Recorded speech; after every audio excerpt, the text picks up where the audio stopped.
Folks, I have some wonderful news.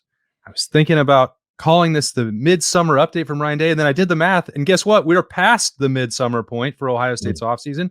If you're looking from the end of spring camp to the start of training camp on August 1st, the Buckeyes are over halfway there.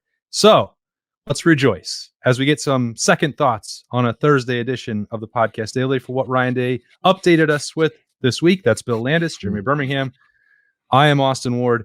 For me, Bill, I thought the most notable thing was trying to figure out how much Ryan Day meant, how much he meant it, that there was some uncertainty for those key position battles. We touched on them a little bit afterwards on Snap Judgments and then on Wednesday's Daily, but we know the positions he named. How much do you believe him? What are how many position battles are on this team? There's like 2, right? Yeah, well, he started. Okay, he started by naming the quarterbacks. He said, you guys know that one for sure. Then he said the right side of the offensive line. Yeah, which is real. From there, he went to finding out who was going to provide depth at wide receiver. Correct. The next thing he mentioned was the 3rd, 4th, and 5th defensive tackles. Okay. Then he said the same thing applied at safety. And then he named no other position except punter. It's a big matchup. Save the best for last. Like the right side of the offensive line one's real, right? That's definitely a real one.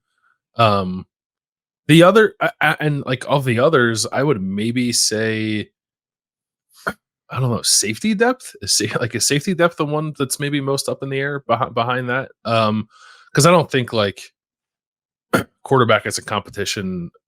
I wouldn't quite say in name only, but I think we all have a pretty good idea of where that's going. And receiver depth, I actually don't think is going to be all that difficult to figure out, assuming like Brandon Inniss can be healthy for camp. So, but like the depth at safety, I do think is interesting. I do think it's a reasonable question to have about this team. Hopefully, Ohio State goes through the season and it doesn't matter. They can just play Lathan Ransom and Caleb Downs and play those guys in the depth when games are out of hand and not have to worry about it otherwise. But if they did have to do something there, I'm not 100% certain at the moment what that looks like. So I would probably put that number 2 on the list in terms of like actual questions / real concerns about Ohio State right now. I think I actually believe that the backup defensive tackle positions are pretty important to figure out. We obviously saw glimpses of Hero Kanu a year ago and what he's capable of, but being that guy consistently and being able to stay as an impact player throughout the season is different.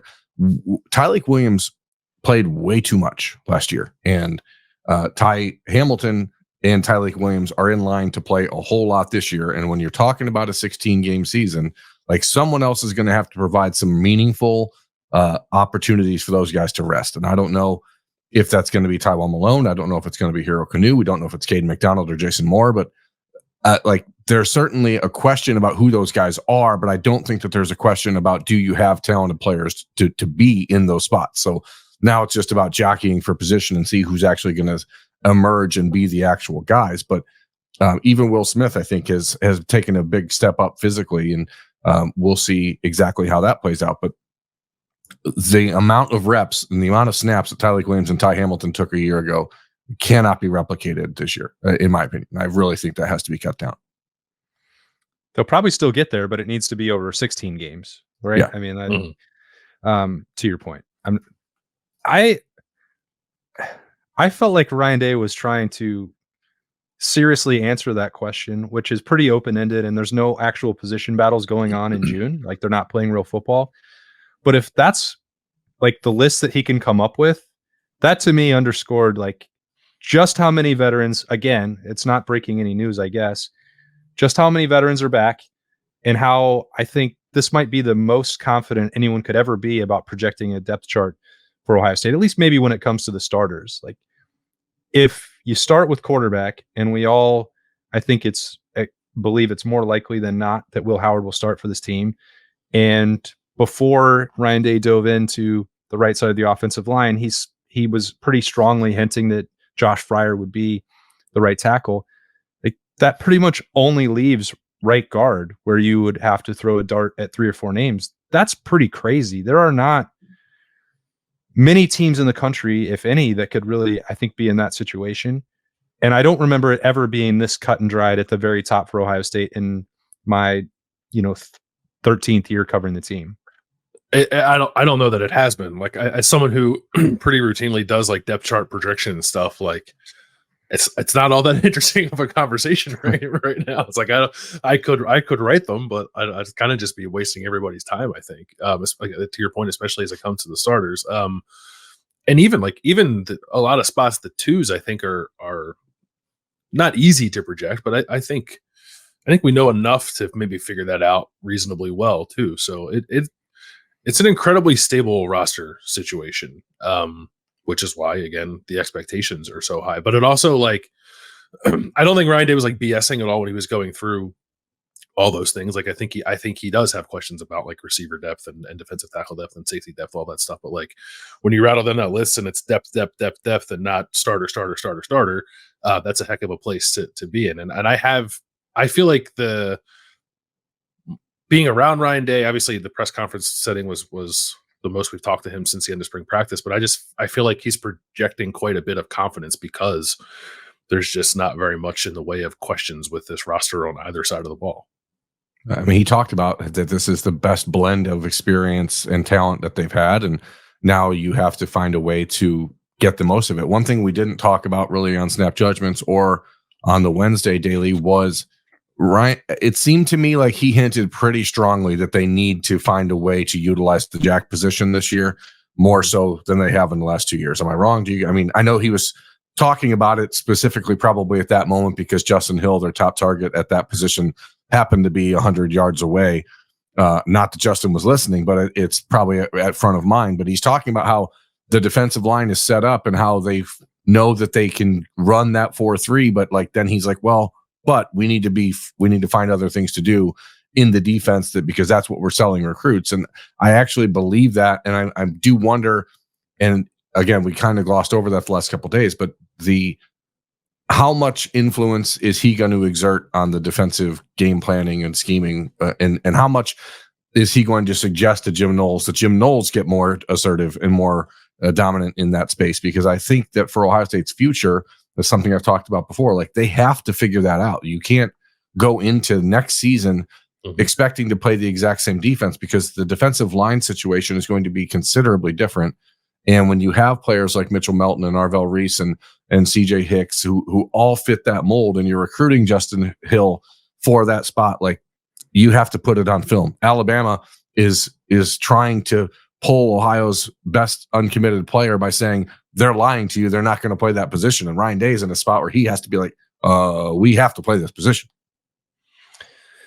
I don't disagree with you, Berm. It's going to sound like I am. Like if you're only putting that in the game out of service to the future and more specific recruiting at the expense of a defense that's already was number 2 in the country a year ago and doesn't maybe need to put the jack in to be even better than that and be the number 1 defense in the country, it almost feels like counterproductive in some ways. And not every way, because if it helps you win a recruiting battle, then of course that's significant. If you think that that's how you're going to have to play defense in 2025 and beyond, then set the foundation for that. I don't think you're wrong. I just think it's probably going to be a hard balancing act for Jim Knowles and Larry Johnson because this year specifically, like they almost definitely don't need it. I think I disagree with that. Not so much that they need it, but I think it is another mechanism, I guess, to address what Berm was saying earlier about like defensive tackle and snap counts and preserving people. Like play some more odd front, play some 3-4. You don't need 2 tackles on the field all the time. You don't need 2 ends on the field all the time. That's a way to steal some rest for all 4 of those defensive line starters while also getting some exciting, young, versatile defenders on the field. I'm not talking all the time, but some of the time. I do think this defense probably needs some more versatility up front than it's had under Jim Knowles. And I don't think they've not showing it thus far has not been because Jim Knowles doesn't want to. I think Jim Knowles probably very much wants to. He's been trying to lean more into what personnel was on hand while also getting the scheme to take place. And now they're 3 years into it, which I think allows more opportunity for them to mix it up a little bit. And if Ryan Day is thinking about that too, I think that's a good thing. I would worry if Ryan Day, with like some more of his time freed up, is, for lack of a better word, like meddling with the defensive side in a way that I thought like ran counter to what the coordinator actually wants to do. But I actually think Ryan Day trumpeting, playing a little more, playing some different fronts is actually in line with how Jim Knowles thinks. And maybe now Ryan Day having a little more bandwidth to think about that and lend his voice to that pushes Ohio State over the line to get them to be a little more versatile this year. That's my hope, at least. Yeah, mine too. And the reality is, we've looked at Ohio State on, especially from the defensive end position in the last handful of years. So productivity is down. I mean, yeah, Jack Sawyer had a great last half of the season last year, but Ohio State's defense has been fairly predictable. Last year, they're fairly predictable, but still finished with the number 2 defense in the country. But you're still predictable, and normally that's fine. You can get by and win 90% of your games against people by out talenting them, but you're going to need to find ways to be creative in the defense. And I don't think it was just lip service for Ryan Day to mention that. And I don't think it was just a quasi recruiting pitch because Justin Hill was 100 yards away. Well, this goes back to March and some of the open practices we did see where, whether that was CJ Hicks or Sonny Styles or Arvell Reese, they were being cut loose pretty regularly to go blitz in the opportunities that we saw full team drills. And I remember asking James Laurinaitis about that in the spring and like, hey, is this just a one-day thing? Is this an overall emphasis on adding more blitz packages? Like, it wasn't coming from true jack spots. They were blitzing linebackers. And I think I'd have to go back and look at the exact conversation. To me, it felt like, Berm, that Ryan Day was talking about maybe different amounts of blitz packages and creativity that weren't necessarily tied directly into the jack, although maybe it would look like that. I mean, we're not going to get scheme questions answered in June, and I don't know that we did. I didn't come out of it thinking that that's what he was talking about was, hey, you're definitely going to see the jack, start talking about it again because in 6 weeks training camp starts. Like, it was more like, to me, validation of things that we had seen in March and April, which is like, these guys are probably better blitzers than Steel Chambers and Tommy Eichenberg may have been, and they were decent at it. They just didn't do it to an extreme degree.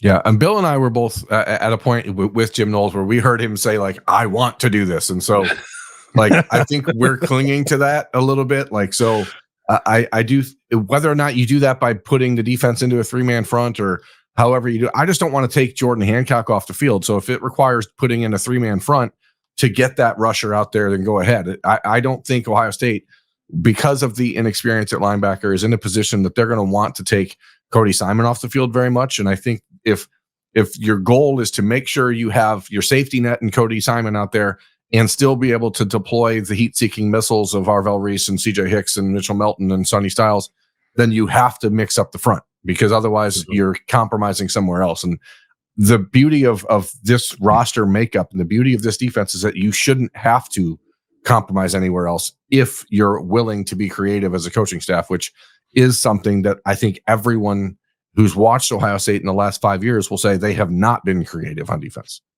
And I think that's a winning recipe if you look at some of the most recent national champions too. Like Michigan played a ton of guys on defense. Georgia played a ton of guys on defense, right? And I think not always in the same way. And I agree with you, Berm. Like I don't really want to see so much interchanging of parts on the secondary, but I think like in that front seven, there's potentially enough there, right? It's probably too much to say that there's definitely enough there for them to mix it up. But I think there are enough players that probably all three of us like, and I think Ohio State's coaches like, that at the best possible version of that is like you have, I don't know, seven or so defensive linemen you feel really good about. You might have like 4 or 5 linebackers if you're really good about, right? So why not use all of them over the course of a long season in a way that does preserve players, but also allows you to get a little creative, to try to take that next step defensively. Like they were, I don't want the conversation to sound like the defense is broken, because it's definitely not. They were awesome last year, but everything needs to evolve, even if you're very good. So I think the next evolution is just finding ways to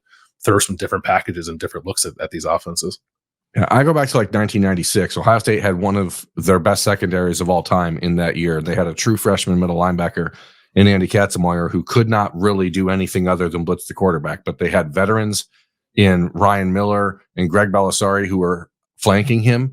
And they just said, go ahead. Like you find a guy's skill set and you let it happen. And I think sometimes they have been guilty of playing it way too cautiously on defense, and that has not actually turned out to be a winning recipe. So it's time to get aggressive.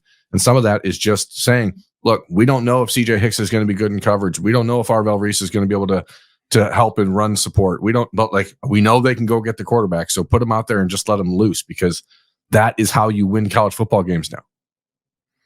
Well, I mean, and maybe it's not for nothing that you put that conversation with the Jack together with the first defensive position that Ryan Day named being defensive tackle and finding the third, fourth, and fifth guys. Like, sure, maybe the solution is not that you have to start playing Hero Kanu, Caden McDonald, and Jason Moore a lot more. Although, again, it's what makes this so complicated to figure out, because for 2025, when you're building for the future, those are going to be the guys who are going to have to take on way more of the snap load when Tyleik Williams and Ty Hamilton are gone. So, like, I don't envy them, but I also would have to recognize that, again, it's coming from a position of strength. I think all three of those guys are going to be really good players already this season. They're going to be important in 2025. And I would love to see the Jack, and I would love to see Arvell Reese and CJ Hicks like just go straight ahead and rip off a quarterback's head. They're capable of doing that too. Like, I wouldn't pretend to know what the best path forward is for both 2024 and 2025, but that's why we're talking about it now. And I think it's front of mind for Ryan Day, to your point, Berm. My whole point is that, and I'm probably going to, like, remember 2 years ago when everyone hated how much you talked about rotating defensive linemen and all that I remember stuff? it well. Yeah, I remember it well. I am probably going to be super annoying this year, but my entire thing is you don't have to wait until you're up 38 points in the fourth quarter to play depth on defense. Like, you don't have to. Play them early. Get them out there. That's all. Yeah. I don't care how you do it. Just play them all. I think that's right. Now there's a situational component of that too. Like, we don't have to rehash the Oh, no, of course. putting in your defensive tackle. I'm not saying play guys that haven't proven it in the fourth quarter in Eugene. I'm saying in that first month and a half of the season, like, let's see what guys can do. You're returning everyone. The best way to determine if a young guy can do it is by putting him out there and letting him do it, but also knowing that you have trusted guys around him on the field that can make up for his mistakes. You have that right now. You have the best pair of safeties in the country. You have 2 4-year defensive ends. You have 2 4-year defensive tackles. Like, you got a 5th-year middle linebacker. There's a ton of returning experience. You can put other guys out there and move some chess pieces around and not feel like if he makes a mistake, we're going to give up an 80-yard touchdown, because there's other dudes on the field. Yeah, don't put them all out there together. Just put them out there one at a time. That's what I'm saying. Yeah. I really wanted to hear Bill continue on there with situational personnel. No, thanks. That sounded informative to me. I'd love to hear more. Maybe some other time. Maybe on a different podcast, Daily. We can get to that later on, because we're fast running out of offseason, guys. I promise. Like, we're over halfway. The math works out. Just trust me. It'll be here before you know it. And it's nice that we've had a full week of actual football stuff to talk about with the Buckeyes on the podcast daily so far. So thanks for joining us on this episode. For Bill Landis and Jeremy Birmingham, I'm Austin Ward. We'll talk to you later.